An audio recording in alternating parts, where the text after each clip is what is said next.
Good morning student. आज हम सभी समाजशास्त्र के वो बेसिक कॉन्सेप्ट पढ़ने जा रहे हैं जो कि समाजशास्त्र के हर एक स्टूडेंट के लिए वेरी इंपॉर्टेंट है। देखिए स्टूडेंट, यदि आप ग्रेजुएशन के स्टूडेंट हैं, पोस्ट ग्रेजुएशन के स्टूडेंट हैं, या फिर आप यूजीसी नेट की परीक्षा देने जा रहे हैं, पीजीटी देने जा रहे हैं, या समाजशास्त्र विषय में कोई भी अन्य कंपटीशन देने जा रहे हैं, तो आपको समाजशास्त्र की ये बेसिक नॉलेज कि समाजशास्त्र विषय क्या है, कहाँ से इसका उद्भव हुआ है, कैसे इसके विकास की यात्रा रही है, ये आपको बहुत अच्छे से पता होना चाहिए। आज हम इसी बारे में विस्तार से चर्चा करेंगे।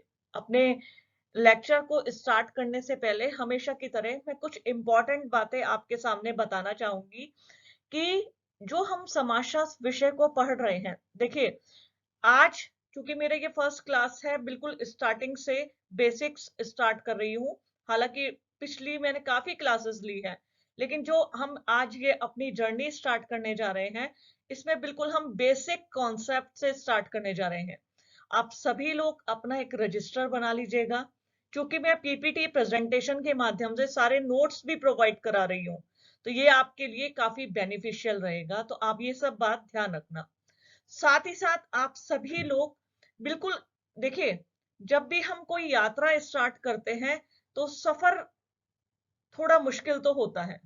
बहुत से लोग तो इसको बहुत मुश्किल मानते हैं, और मेरी एक बात हमेशा याद रखना स्टूडेंट, सफर जब आप कोई भी शुरू करें, चाहे वो पढ़ाई का सफर है या फिर कुछ ऐसी जर्नी जिसमें आपने ठान लिया है कि आपको ये जर्नी पूरी करनी ही है, तो कभी भी इस जर्नी में हार मत मानना।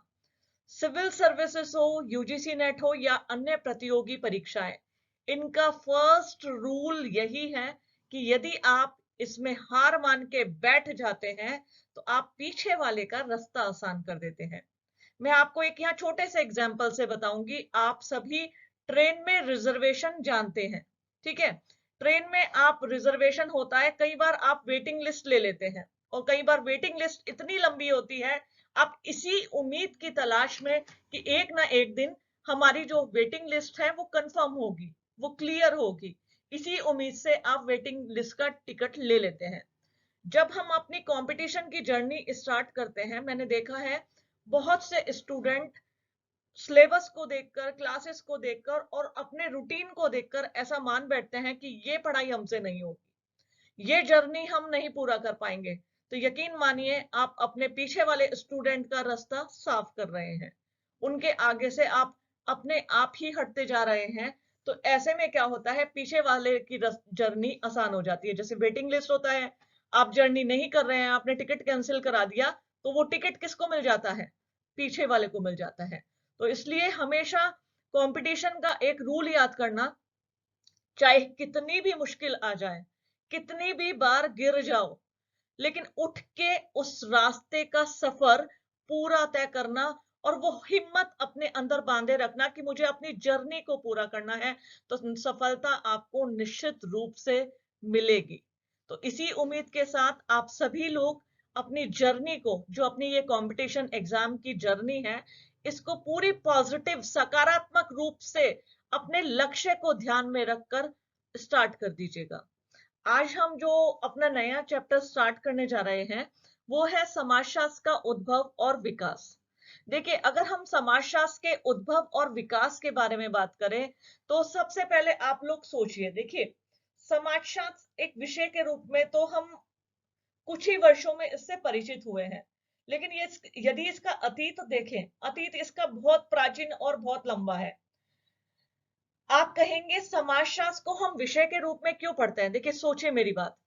हम रसायन शास्त्र, भौतिक शास्त्र, गणित, बहुत सारे साइंस के सब्जेक्ट पढ़ते हैं, ठीक है? और हम देखते थे कि जैसे भौतिक है, जो भौतिक इकाइयों का अध्ययन होता है वो भौतिक शास्त्र यानी फिजिक्स में होता है। जितने भी केमिकल्स होते हैं, रसायन होता है, उनका रासायनिक मिश्रण, उनके बारे में जितना भी नॉलेज दिया जाता है, वो रसायन शास्त्र में दिया जाता है, जिसे हम केमिस्ट्री बोलते हैं। इसी प्रकार अगर हम देखते हैं और अन्य विषयों को, चाहे वो बॉटनी हो, वनस्पति विज्ञान जिसे कहते हैं, जिसमें पेड़ पौधे वनस्पतियां उनकी प्रजाति उनका अध्ययन वनस्पति शास्त्र में किया जाता है। जीव जंतु उनके बारे में उनकी प्रजातियों के बारे में उनका अध्ययन जीव विज्ञान यानी जूलॉजी के अंदर किया जाता है। कुछ विद्वान जनों ने माना कि जिस समाज में जिस सोसाइटी में हम लोग रह रहे हैं उस समाज का भी अध्ययन होना चाहिए। उसे भी देखिए, हम सोचते हैं कि हमने जीव जंतुओं के बारे में जान लिया, उनके हैबिटेट्स, उनके लिविंग स्टाइल्स, उनके पूरा लाइफ साइकिल्स को हमने जान लिया है। लेकिन क्या हमने सोचा है कि बीइंग अ ह्यूमन, हम मनुष्य, हमारे ह्यूमन बिहेवियर, हमारी सोसाइटी, हमारी इंस्टीट्यूशन, इनका भी अध्ययन किया जाना चाहिए। जब कुछ प्रबुद्ध जनों का ध्यान इस ओर गया, तब समाजशास्त्र एक विषय के रूप में हमसे आत्मसात हुआ। आज उसी समाजशास्त्र विषय के विकास की जर्नी की हम बात करेंगे, समाजशास्त्र के उद्भव और विकास की। मैंने पावर पॉइंट स्लाइड बनाई है। ये पावर पॉइंट स्लाइड जो है आपके लिए काफी फ्रूटफुल रहेगी। इसी में हम चलते हैं आगे। देखिए, समाजशास्त्र की अगर हम बात करें तो समाजशास्त्र दो शब्दों से मिलकर बना है, समाज प्लस शास्त्र। इंग्लिश में सोशियस प्लस लोगस। सोशियस जो है वो लैटिन भाषा का शब्द है, लोगस जो है वो ग्रीक भाषा का शब्द है। इन दो शब्दों से मिलकर एक नया शब्द परिचित हुआ जिसे कहा गया समाजशास्त्र। बीस्टिड थे। बीस्टिड ने, जैसे यहां लिखा हुआ भी है, मैं आपको पॉइंट आउट कराती हूं, बीस्टिड ने अपनी पुस्तक द सोशल ऑर्डर, जो कि आपने 1970 में लिखी थी, तो बीस्टिड ने अपनी पुस्तक द सोशल ऑर्डर में भी बताया था कि एक विषय के रूप में समाजशास्त्र नवीन है, जबकि इसका अतीत काफी प्राचीन और लंबा है, ऐसा माना जाता है। देखिए, मैं जो भी पॉइंट आउट अपनी इस पीपीटी प्रेजेंटेशन में करती जा रही हूं, ये मानिएगा ये इंपॉर्टेंट क्वेश्चन है। जैसे मैंने अभी आपको बी स्ट्रीट बताया और इनकी किताब का नाम बताया द सोशल ऑर्डर, ये यूजीसी नेट के लिए, अन्य कंपटीशन के एग्जाम के लिए वेरी इंपॉर्टेंट है। ठीक है, तो बी स्ट्रीट ने ये बताया। समाजशास्त्र की अगर हम बात करें तो समाजशास्त्र का जो उद्भव है वो यूरोप से माना जाता है, और यूरोप में भी, यूरोप के इतिहास को हम यदि तलाशने की कोशिश करें, जिसमें हमें मिलता है फ्रांसीसी क्रांति और औद्योगिक क्रांति। देखिए, फ्रांसीसी क्रांति जो कि 1789 में और औद्योगिक क्रांति 1760 1760 में वहां पर हुई थी। तो उस समय क्या हुआ, यूरोप जो है उस समय जो फ्रांसीसी क्रांति और औद्योगिक क्रांति थी, उस काल को कहा गया एनलाइटमेंट पीरियड, प्रबोधन युग के नाम से जाना जाता है। और उस समय के दार्शनिकों ने, चिंतनों ने उस समय के जो काल था, ऐसा माना था, इस काल में ऐसी दशाएं उत्पन्न हो गई जिसमें समाज का अध्ययन करना बहुत जरूरी हो गया था। तो बीस्ट्रीट ने भी अपनी पुस्तक में लिखा है, और फ्रांसीसी क्रांति और औद्योगिक क्रांति ने कहीं ना कहीं सामाजिक, राजनीतिक और आर्थिक ऐसे परिवर्तन किए जिसमें समाज को समझना बहुत जरूरी हो गया। यूरोपीय में परिवर्तन के इस युग को फिर से रिपीट कर रही हूं, प्रबोधन युग यानी एनलाइटमेंट पीरियड बोला जाता है। ये जो क्वेश्चन मैं रिपीट कर रही हूं, ये सारे नेट के क्वेश्चन हैं, आप लोग इन्हें हाईलाइट करती रहिए। जैसे ये है ना, एनलाइटमेंट पीरियड, प्रबोधन युग के नाम से जाना जाता है। देखिए, अगर हम उस समय यूरोपीय समाज की व्यवस्था की बात करें, सोशल सिस्टम की बात करें, तो वहां पे भूमि को, जो हमारी लैंड होती थी, केंद्रीय स्थान प्राप्त था। सामंत भूमि के मालिक होते थे और वे भूमि पर काम करते थे। समाज दो वर्गों में बटा था, और समाज का आधारभूत सिद्धांत था जो धर्म था, धर्म के आधार पर समाज चलता था। जो पादरी होते थे वही तय करते थे कि क्या नैतिक है और क्या नैतिक नहीं है। इसी में हम आगे चलते हैं। जो हमारे, ऐसा माना जाता है, एक क्वेश्चन मेरे टाइम में एग्जाम में आया था कि फ्रांसीसी क्रांति और औद्योगिक क्रांति से पहले यूरोप में और कौन सी दो क्रांतियां हुई थी। तो ध्यान रखना, फ्रांसीसी क्रांति और औद्योगिक क्रांति से पहले फ्रांस में वाणिज्यिक क्रांति और वैज्ञानिक क्रांति हुई थी। वाणिज्यिक क्रांति और वैज्ञानिक क्रांति, इन्हीं दो क्रांतियों को पुनर्जागरण कहलाया जाती है। ये जो दो क्रांतियां थी ना, इनको पुनर्जागरण का काल उस समय यूरोप में कहा जाता था। ऐसा कहा जाता था जो पादरी होते थे, बिशप जिन्हें कहते थे, वह सर्वाधिक जो होते थे शक्तिशाली होते थे, उन्हें समाज में सर्वाधिक सर्वोच्च स्थान प्राप्त था। द्वितीय जो समूह होते थे वो होते थे भूस्वामी, जमींदार और सामंत। तृतीय जो होते थे वह कृषक लोग होते थे, किसान, व्यापारी, कारीगर। ऐसा कहा जाता था, एक कंपटीशन का क्वेश्चन है कि क्रांति के पूर्व फ्रांस में अमीर लड़ते थे, पुजारी पूजा करते थे और जनसाधारण उनका खर्च जुटाते थे, ऐसा बोला जाता था। देखिए, इस एनलाइटमेंट पीरियड के समय अगर हम बात करें कि वे कौन सी परिस्थितियां थी या वो कौन कौन से विद्वान जन या दार्शनिक हुए जिन्होंने समाज के अध्ययन की रीतियों को बिल्कुल स्टार्ट किया, तो हम सबसे पहले मोंटेस्क्यू ने अपनी पुस्तक द स्पिरिट ऑफ लॉ, जो कि उन्होंने 1748 में प्रकाशित की, उन्होंने कहा था कि प्रशासनिक, विधायी और न्यायिक सत्ता का एक स्थान पर केंद्रीकरण नहीं होना चाहिए। ध्यान से सुनिएगा, प्रशासनिक, स्थायी, प्रशासनिक, विधायी और न्यायिक सत्ता का। मोंटेस्क्यू ने कहा था यदि एक ही स्थान पर, एक ही स्थान का मतलब यदि एक ही व्यक्ति, कुछ व्यक्तियों का समूह, यदि प्रशासनिक भी, विधायी भी और न्यायिक भी, ये तीनों शक्तियों को सत्ता, जो ये सारी सत्ता होती है, एक स्थान पर रहेगी तो वो समाज कभी भी सपाट रूप से अब नहीं चल सकता है। तो उन्होंने कहा था इसका केंद्रीकरण नहीं दिया, और उन्होंने अधिकारों के पृथक्करण के सिद्धांत के पक्ष में थे। कौन? मॉन्टेस्क्यू। अधिकारों के पृथक्करण के सिद्धांत, ये क्वेश्चन एग्जाम में आया हुआ है, आप सभी लोग नोट कीजिए। फिर अगर हम आगे बात करें वोल्टेयर की, फ्रांसीसी दार्शनिक वोल्टेयर थे। आपने धार्मिक सहिष्णुता और बोलने की स्वतंत्रता यानी फ्रीडम ऑफ स्पीच का समर्थन किया। वो कहते थे कि लोगों को बोलने की आजादी होनी चाहिए। देखिए, जब हम अपनी अभिव्यक्ति, हर एक व्यक्ति को राइट होता है कि वो कुछ ना कुछ अपने विचारों को व्यक्त करे। जो सही है, सही को सही बोले, गलत है, गलत को गलत बोले। जब हमारे इन भावों को दबा दिया जाता है तो व्यक्ति कुंठित होने लगता है, परेशान हो जाता है। तो वोल्टेयर कहते थे हर व्यक्ति को क्या है, फ्रीडम ऑफ स्पीच होनी चाहिए, यानी बोलने की स्वतंत्रता होनी चाहिए, वो इसके पक्ष में थे। नेक्स्ट अगर हम बात करें रूसो, रूसो ने अपनी जो फेमस बुक थी उसका नाम था द सोशल कॉन्टैक्ट, जो कि आपने 1762 में लिखी थी। उसमें आपने कहा था किसी देश की जनता को अपने शासक को चुनने का अधिकार होना चाहिए। देखिए, सीधा सीधा वो किस पे फोकस कर रहे हैं, कहीं ना कहीं वो ऐसी लोकतांत्रिक व्यवस्था की ओर इशारा कर रहे थे कि जहां पर कि जो है कि जनता को यह अधिकार होना चाहिए कि उनका शासक कौन होगा।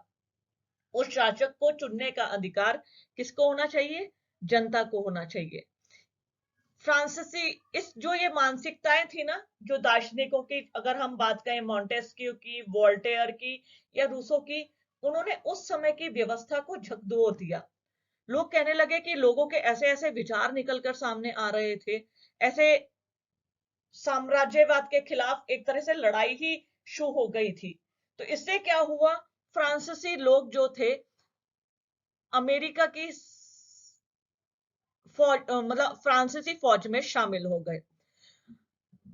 अगर हम इसमें आगे चलें, और एक इंपॉर्टेंट क्वेश्चन इसमें मैं बताना चाहूंगी कि ऐसा पूछा जाता है कि औद्योगिक क्रांति जो थी, औद्योगिक क्रांति आप सभी को पता है इंडस्ट्रियल रिवॉल्यूशन को बोलते हैं।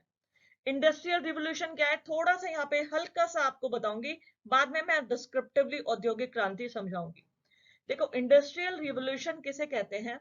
औद्योगिक क्रांति कहते हैं जब हस्तचालित मशीनों के स्थान पर, हाथ से चलने वाली मशीनों के स्थान पर बिजली से चलने वाली यानी शक्ति चालित मशीनें स्थान ले लेती हैं, तब क्या होता है, उत्पादन बढ़ने लगता है। देखिए, आप एक बात समझिएगा, एक मशीन है उसके व्यक्ति हाथ से चलाता है, सिलाई मशीन को लीजिए, एक दर्जी सिलाई मशीन से 2 या 3 कपड़े रोज सिल पाता है। यदि अब वो बिजली की मशीन से कपड़े सिलने लगे तो वो 15 से 20 कपड़े रोजाना सिल लेता है। तो ऐसा ही वो पीरियड था जब औद्योगिक क्रांति जिसे कहा गया, जिसमें हस्तचालित मशीनों के स्थान पर शक्तिशाली मशीनों ने स्थान ले लिया, तो उसे क्या कहा गया? उसे कहा गया औद्योगिक क्रांति। तो औद्योगिक क्रांति की शुरुआत, ऐसा कई बार एग्जाम में आता है, किस चीज से मानी जाती है? कपास से। इसको कपास से शुरू माना जाता है। कपास और खनन का इसमें महत्वपूर्ण योगदान था। जिस समय की बात मैं आपसे कर रही हूं औद्योगिक क्रांति की और फ्रांसीसी क्रांति की, उस समय जो फ्रांसीसी समाज था वो परिवर्तन के दौर से गुजर रहा था, मतलब उथल पुथल की अवस्था थी। ऐसे में क्या हुआ? सामाजिक समस्याओं का समाधान, जो हमारी सोशल प्रॉब्लम्स थी, समस्याएं थी, उनका समाधान वैज्ञानिक तरीके से निकालने पर बल दिया गया। उन्होंने बोला कि जो हमारी सामाजिक समस्याएं हैं, इनको किसी ना किसी तरीके से साइंटिफिक मेथड से हल किया जाए। तब सेंट साइमन ने समाजशास्त्र में इन सब समस्याओं के समाज के एक निश्चित अध्ययन की परंपरा की शुरुआत करी। अब तक हम सभी जानते हैं कि आगस्ट कॉम्टे को समाजशास्त्र का जनक माना जाता है, जो बिल्कुल भी गलत नहीं है, मैं नहीं गई हूं।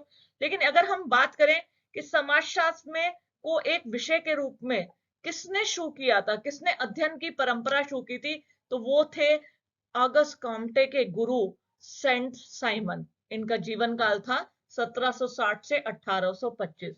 वो समाजशास्त्र के अग्रणी माने जाते हैं। समाज के अध्ययन के लिए आपने किन्होंने? सेंट साइमन ने जीव विज्ञान, सोशल बायोलॉजी का उल्लेख किया। उन्होंने कैसे कहा? जैसे जंतु विज्ञान, वनस्पति विज्ञान होते हैं, ऐसे ही हमारे समाज के अध्ययन के लिए उन्होंने एक नया वर्ड इंट्रोड्यूस किया, जिसे उन्होंने क्या कहा? देखो यहां पर मैं पॉइंट आउट कर रही हूं, जीव विज्ञान यानी सोशल बायोलॉजी का उल्लेख किया। और जिस औद्योगिक क्रांति ने, इंडस्ट्रियल रेवोल्यूशन ने जिस समाज को जन्म दिया, उसे सेंट साइमन ने क्या कहा? औद्योगिक समाज। इंपॉर्टेंट क्वेश्चन अगेन, आप इसको सभी नोट कीजिएगा। इंडस्ट्रियल सोसाइटी, औद्योगिक समाज। औद्योगिक समाज की सबसे पहले बात करता है सेंट साइमन। फिर फ्रांसीसी क्रांति जब उबाल आ रहा था, मतलब जैसे फ्रांस में जिस समय यूरोप में उथल पुथल का काल चल रहा था, उस समय 19 जनवरी 1798 को, 19 जनवरी 1798 को अगस्त कॉम्टे का फ्रांस में जन्म हुआ। अगस्त कॉम्टे का पूरा नाम नोट करिएगा आप सभी लोग, Isidore Auguste Marie Francois Xavier Comte था। Isidore Auguste Marie Francois Xavier Comte, फ्रांसीसी जो इनका जन्म हुआ। और कहीं ना कहीं इनके जन्म के बाद आपने एक दार्शनिक रूप में, एक उसके अध्ययन के विषय के रूप में समाजशास्त्र विषय को पहचान दिलाई। इन्हीं की हम बात करेंगे। सेंट साइमन जो अगस्त कॉम्टे के गुरु भी थे, उन दोनों ने मिलकर, किन्होंने? अगस्त कॉम्टे और सेंट साइमन ने मिलकर काम करना शुरू किया। और आपने दोनों ने मिलकर 1822 में एक कृति की रचना की। 1822 में सेंट साइमन और ऑगस्ट कॉम्टे ने मिलकर एक कृति की रचना की, जिसका नाम था the plan of the scientific operation necessary of the reconstruction reorganization of society. फिर से रिपीट कर रही हूं, plan of the scientific operation necessary of the reorganization of society, जिसमें आप दोनों ने मिलकर समाज के अध्ययन की रूपरेखा को प्रस्तुत किया। देखिए, इन्होंने कहा कि जैसे जीव विज्ञान है, वनस्पति विज्ञान है, इसमें हम इन सब का अध्ययन करते हैं, लेकिन मनुष्य का, ह्यूमन बिहेवियर का, इन सब का अध्ययन नहीं किया जाता है। तो जब इनका ध्यान इस तरफ किया, तो आप दोनों ने मिलकर इकट्ठे कार्य किया। लेकिन कहीं ना कहीं इनकी जो दोस्ती थी या जो इनका साथ था, ज्यादा दिन तक टिक नहीं पाया। और आप दोनों, कौन? सेंट साइमन और ऑगस्ट कॉम्टे, दोनों अलग हो गए। दोनों ज्यादा दिन तक नहीं चल पाए और अलग हो गए। तब सन 1838, ये देखिए मैंने यहां लिख रखा है, मैं पॉइंट आउट कर रही हूं। सन 1838 में सामाजिक घटनाओं के अध्ययन के लिए आपने सामाजिक भौतिकी, किसने? ऑगस्ट कॉम्टे ने सबसे पहले, ये इंपॉर्टेंट क्वेश्चन आता है एग्जाम में, ऑगस्ट कॉम्टे ने समाजशास्त्र को समाजशास्त्र नाम देने से पहले कौन सा नाम रखा था? तो वो नाम था सोशल फिजिक्स, यानी सामाजिक भौतिकी। जो ये सामाजिक भौतिकी था, ये बेल्जियम के एक वैज्ञानिक एडोल्फ वेटलेट द्वारा चुरा लिया गया इन द सेंस, उन्होंने अपना एक नया सब्जेक्ट इंट्रोड्यूस किया था, तब उन्होंने उसका नाम सोशल फिजिक्स रख दिया। उसके बाद ऑगस्ट कॉम्टे ने सोशल फिजिक्स की जगह समाजशास्त्र को समाजशास्त्र नाम दिया, जो कि दो शब्दों से मिलकर बना था। इसी में एक इंपॉर्टेंट क्वेश्चन आता है कि जॉन स्टुअर्ट मिल ने अपने एक तरह से आपत्ति प्रकट की थी। उन्होंने कहा था ये दो शब्दों से मिलकर कौन सा सब्जेक्ट होता है, कौन सा विषय होता है। तो उन्होंने कहा ये जो समाज शास्त्र है, दो भिन्न भाषाओं की अवैध संतान है, समाज प्लस शास्त्र। उन्होंने कहा इन्होंने रसायन शास्त्र, भौतिक शास्त्र, इनसे शास्त्र ले लिया और समाज के आगे लगा दिया, तब इन्होंने इसको दो भिन्न भाषाओं के अवैध संतान इसको बोला था। इन्होंने समाजशास्त्र के स्थान पर मिल ने समाजशास्त्र के स्थान पर नीतिशास्त्र इथोलॉजी शब्द का प्रयोग किया, जिसे बहुत सारे विद्वान थे, उन्होंने कहा नहीं, हम इसको समाजशास्त्र ही रहने देंगे, हम इसे नीतिशास्त्र नहीं बनाएंगे। इसलिए उस समय समाजशास्त्र विषय का जन्म हुआ, जैसी परिस्थितियां थी। ऑगस्ट कॉम्टे को समाजशास्त्र विषय का जन्मदाता माना जाता है। कॉम्टे की अगर हम बात करें तो कॉम्टे ने कहा है कि जो समाजशास्त्र है वो सामाजिक व्यवस्था और सामाजिक प्रगति का विज्ञान है। देखिए, जैसे मैं पॉइंट आउट करूंगी, आपने कहा था कि जो समाजशास्त्र है वो social order and social process यानी सामाजिक व्यवस्था और सामाजिक प्रगति का विज्ञान है। कॉम्टे ने हायरार्की ऑफ साइंस यानी विज्ञानों का संस्करण भी दिया, जिसमें आपने हर एक विषय को एक स्थान दिया, यानी विषय जो होते हैं ना साइंस के, उसमें उन्होंने गणित शास्त्र को सबसे ऊपर का स्थान दिया, फिर खगोल, भौतिक, रसायन, प्राणी शास्त्र, ऐसे करके हायरार्की बनाई, संस्करण मतलब सीक्वेंस देना जिसे कहते हैं ना, हम सीक्वेंस दिया उन्होंने। तो उन्होंने समाजशास्त्र को अंतिम स्थान दिया। और एक बात उन्होंने कही थी, वेरी इंपॉर्टेंट क्वेश्चन है ये एग्जाम के लिए, उन्हें समाजशास्त्र को सभी विज्ञानों की महारानी कहा है। किसने? ऑगस्ट कॉम्टे ने। कई बार एग्जाम में क्वेश्चन आता है, किसने समाजशास्त्र को सभी विज्ञानों की महारानी बोला है? तो ऑगस्ट कॉम्टे ने समाजशास्त्र को सभी विज्ञानों की महारानी बोला है। समाजशास्त्र के, अब इस समय एक लाइन मैंने फिर से रिपीट की है, ऐसा पूछा जाता है कि कौन सी परिस्थितियां समाजशास्त्र के उद्भव के लिए उत्तरदायी थी, तो मैंने पहले भी बताया है, औद्योगिक क्रांति 1760 और फ्रांसीसी क्रांति 1789, जो कि उत्तरदायी मानी जाती है। यहां पर मैंने कुछ क्वेश्चन डाले हैं बच्चों, मैं आपको बता देती हूँ, देखिए आप ध्यान से देखिएगा स्क्रीन पर, मैंने कुछ क्वेश्चन डाले हैं। जैसे the nature of type of sociological theory, ये किसकी किताब है? ये डॉन मार्टिनडेल की है, ध्यान रखिएगा।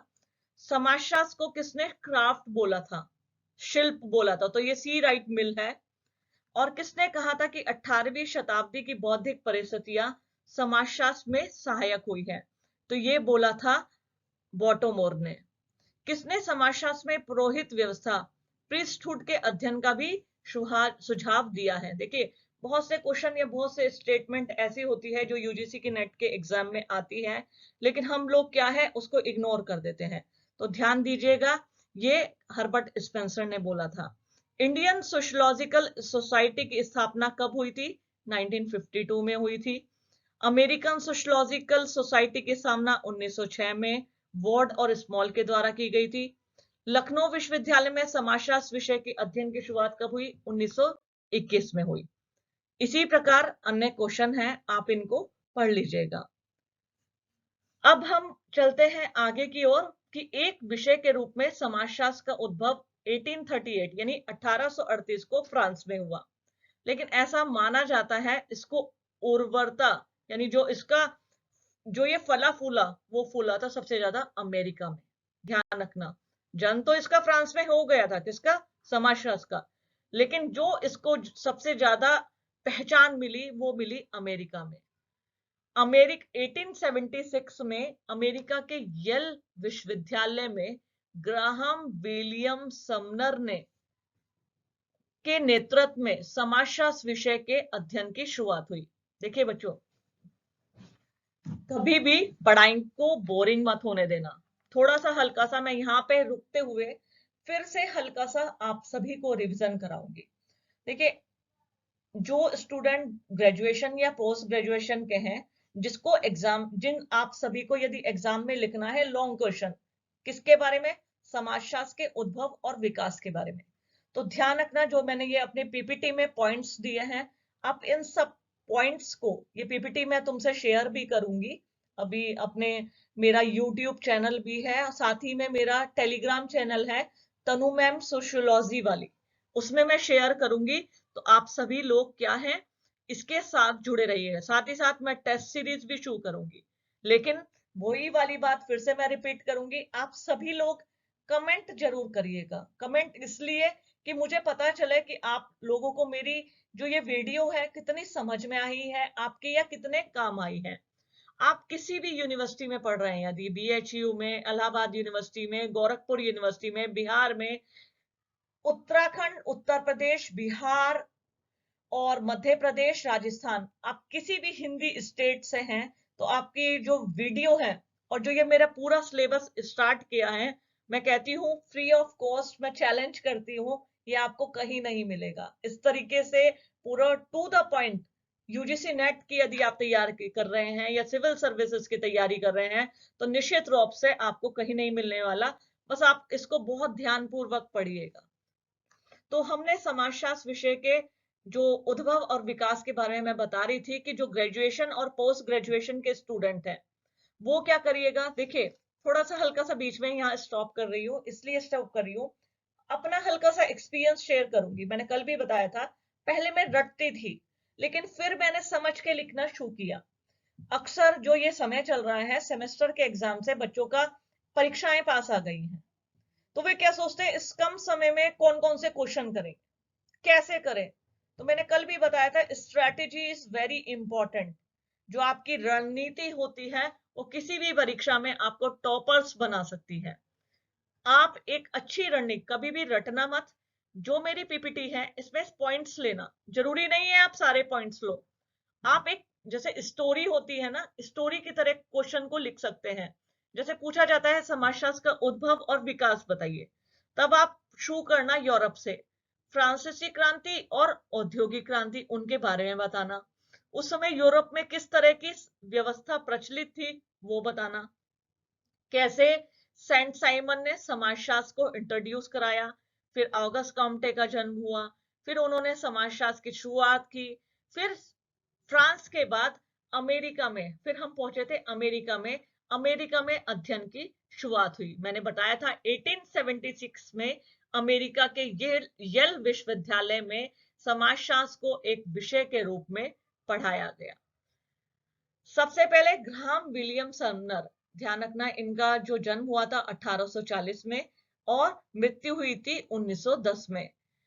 ग्राहम विलियम समनर के नेतृत्व में अमेरिका के येल विश्वविद्यालय में क्या हुआ था, इसको एक विषय के रूप में शुरुआत की गई, इसलिए समनर को समाजशास्त्र का अकादमिक जनक माना जाता है। देखो, एक इंपॉर्टेंट क्वेश्चन नोट करो यूजीसी नेट के लिए सभी लोग, समनर को समाजशास्त्र विषय का अकादमिक जनक माना जाता है। समनर ने 1906 में एक पुस्तक लिखी थी, फोकवेज, उसमें आपने संस्था के उद्विकास यानी इवोल्यूशन ऑफ इंस्टीट्यूशन को बताया था। फोकवेस को समाजशास्त्र की धर्म पुस्तक, ध्यान रखना फिर से इंपॉर्टेंट क्वेश्चन आ गया है, फोकवेस को समाजशास्त्र की धर्म पुस्तक यानी ओल्ड टेस्टमेंट ऑफ सोशियोलॉजी कहा जाता है। फोकवेस को समाजशास्त्र की धर्म पुस्तक कहा जाता है। सन 1892 में अमेरिका के शिकागो, देखो येल विश्वविद्यालय के बाद 1876 में येल विश्वविद्यालय के बाद 1892 में अमेरिका के शिकागो विश्वविद्यालय में डब्ल्यू स्मॉल के नेतृत्व में समाजशास्त्र विषय की शुरुआत की गई। ध्यान रखना इंपॉर्टेंट क्वेश्चन है। स्मॉल द्वारा शिकागो स्कूल की स्थापना की गई, एक इन्होंने शिकागो स्कूल बनाया। आपने अमेरिकन जर्नल, स्मॉल ने ही 1895 में अमेरिकन जर्नल ऑफ सोशियोलॉजी की भी स्थापना की थी। फिर 1906 में लेस्टर फ्रेक वार्ड के साथ मिलकर आपने अमेरिकन समाजशास्त्र परिषद, अमेरिकन सोशियोलॉजिकल सोसाइटी की भी स्थापना की थी। किसने? स्मॉल ने और लेस्टर फ्रेक वार्ड ने।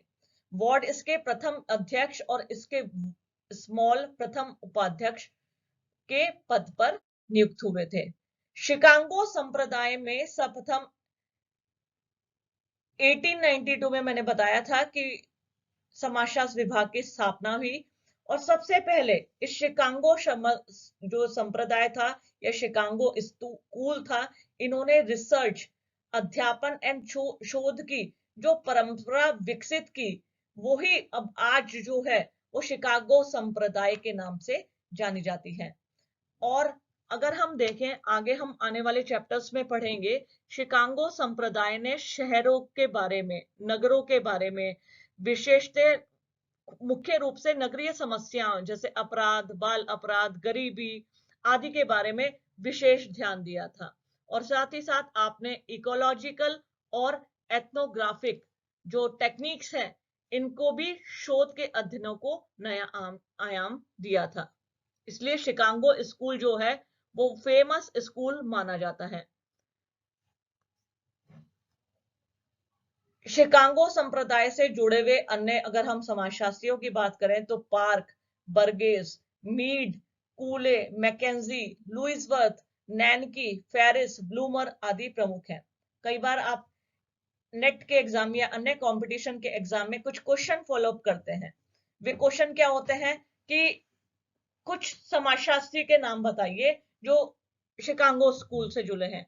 तो ये ध्यान रखना जो मैं पॉइंट आउट कर रही हूँ, पार्क, बर्गेस, मीड, कोले, थॉमस, मैकेंजी, लुइसवर्थ, नैनकी, फेरिस, ब्लूमर आदि इसमें इंपॉर्टेंट है। चलिए अब आगे चलते हैं। फ्रैंकफर्ट समुदाय, अमेरिका के बाद जर्मनी में फ्रैंकफर्ट स्कूल की स्थापना हुई 1923 में। फ्रैंकफर्ट विश्वविद्यालय में 1923 में एक सामाजिक अनुसंधान संस्थान की स्थापना की गई और यह फ्रैंकफर्ट स्कूल के नाम से जाना गया। इसका सन जो है, ईयर इंपॉर्टेंट है, 1923 के जो जैसा कि इसका नाम और जहां इसका स्थान है यूरोप में, जर्मनी में, तो ये जो संप्रदाय था मुख्य रूप से मार्क्सवादी चिंतन से प्रभावित था।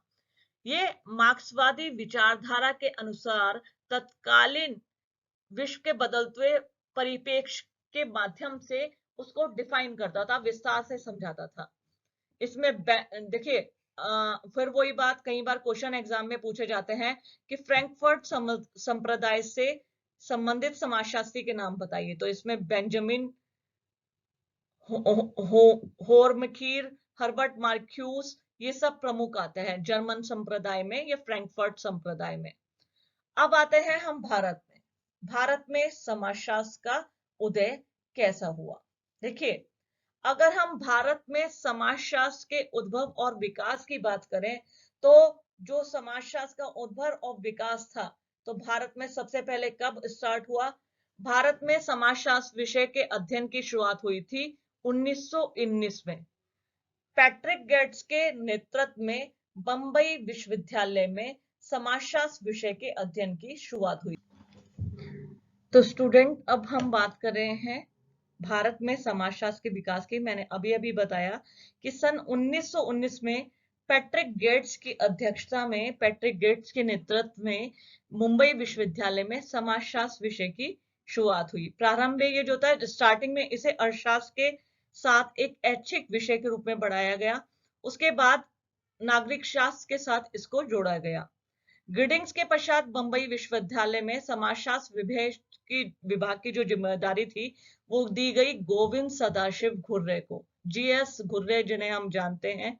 जीएस घुर्रे को समाजशास्त्र विभाग की जिम्मेदारी दी गई और घुर्रे ने 1924 में समाजशास्त्र विषय के रीडर बने। 1934 में आपको समाजशास्त्र विषय का क्या बनाया गया? विभागाध्यक्ष बनाया गया। घुरे ने ही 1952 में 1952 में, वेरी इंपॉर्टेंट क्वेश्चन आ रहा है, आप लोग ध्यान देंगे यहाँ पे, मैं पॉइंट आउट कर रही हूँ। 1952 में ही बंबई में घुरे ने भारतीय समाजशास्त्र परिषद, जो इंडियन सोशलॉजिकल सोसाइटी है, उसकी स्थापना की थी। इंडियन सोशलॉजिकल सोसाइटी ने ही अपने बुलेटिन, अपने जर्नल जिसका नाम था सोशियोलॉजिकल बुलेटिन, इसका प्रकाशन किया। अधिकांश जो विद्वान हैं वो घुर्रे को भारत में समाजशास्त्र के पिता मानते हैं। उत्तर प्रदेश की अगर हम बात करें तो प्रोफेसर B.N. शील के प्रयास से 1921 में लखनऊ विश्वविद्यालय में समाजशास्त्र विभाग की स्थापना हुई और राधा कमल मुखर्जी को इसका प्रथम समाजशास्त्र इस विभाग के प्रथम अध्यक्ष बने। राधा कमल मुखर्जी जो है, सेवा मुक्त होने के बाद उन्होंने JK institute of social human relation and sociology की स्थापना की। 1958 में आपने लखनऊ में JK institute of human relation and sociology, इसकी स्थापना की। ऐसे अगर हम सोशलॉजी के क्षेत्र में भारत में बात करें तो Tata institute of social science, ऐसा पूछा जाता है कहां पर है, तो ये मुंबई में है। इंस्टीट्यूट ऑफ सोशल साइंस जो है वो आगरा में है। इसके बाद यदि भारत में हम समाजशास्त्र की बात करें तो बिहार के पटना में डॉक्टर नर्मदेश्वर प्रसाद के नेतृत्व में 1953 में समाजशास्त्र विभाग की स्थापना की गई और आपने नर्मदेश्वर प्रसाद ने ही कुलीनीकरण की अवधारणा को प्रतिपादित किया था। साथ ही साथ आपने जातिगत मिथकों के लिए अपनी एक किताब भी निकाली थी, the myth of the caste system. Narmadeshwar Prasad ने जाति के मिथकों के आधार पर अपनी एक पुस्तक लिखी थी, the myth of the caste system. तो ये इसकी समाजशास्त्र विषय की जर्नी पूरी